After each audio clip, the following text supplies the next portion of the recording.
motivations qui vont conduire des volontaires à un choix de résistance sont multiples, qu'il s'agisse de convictions démocratiques et la volonté de défendre les droits de l'homme, de la détestation du régime de Vichy, du refus de l'idéologie nazie, comme du besoin de dénier l'inadmissible et de chercher un engagement.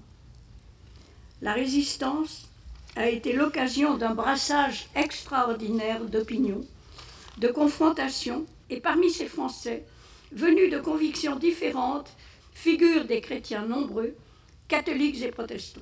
Dans la France muselée, le silence était la règle. Alors, pour ces chrétiens, puisque l'Église se taisait, il fallait avoir l'audace inouïe pour des catholiques de briser le silence de la France et surtout de leurs supérieurs hiérarchiques et créer une presse chrétienne clandestine. Tous les mouvements de résistance, qu'il s'agisse de combat ou de libération notamment, ont débuté par l'édition des journaux clandestins, porteurs de nouvelles non censurées, qui dénonçaient les propagandes et révélaient à leurs lecteurs ce que la presse de Vichy ou de Paris leur dissimulait.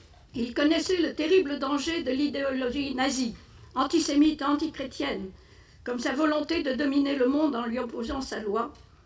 Aussi, l'urgence était de le dénoncer.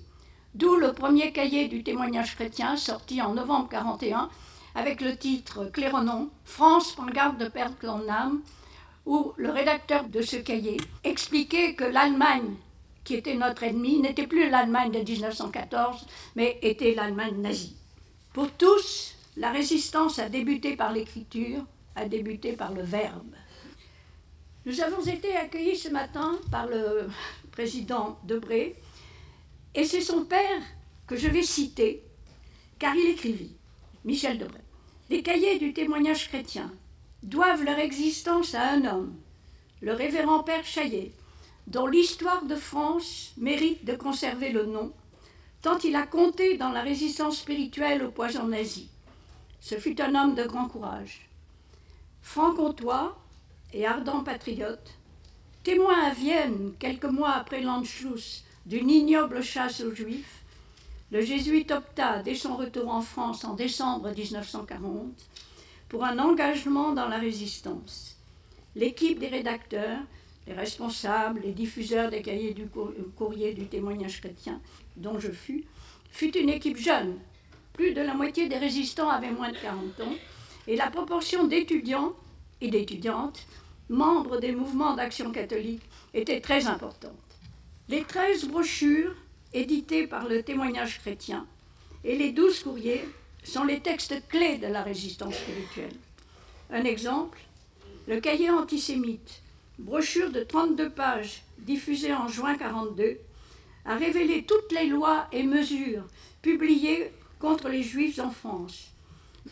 Pendant près de 4 ans, le mouvement qui se décrivait comme le front de résistance spirituelle contre l'hitlérisme a été le fer de lance de la résistance chrétienne qui s'est voulue œcuménique et universaliste. Il fallait lutter pour le respect de la personne humaine. L'enjeu était clair, c'était la croix du Christ dressée face à la croix gammée. Je vous remercie.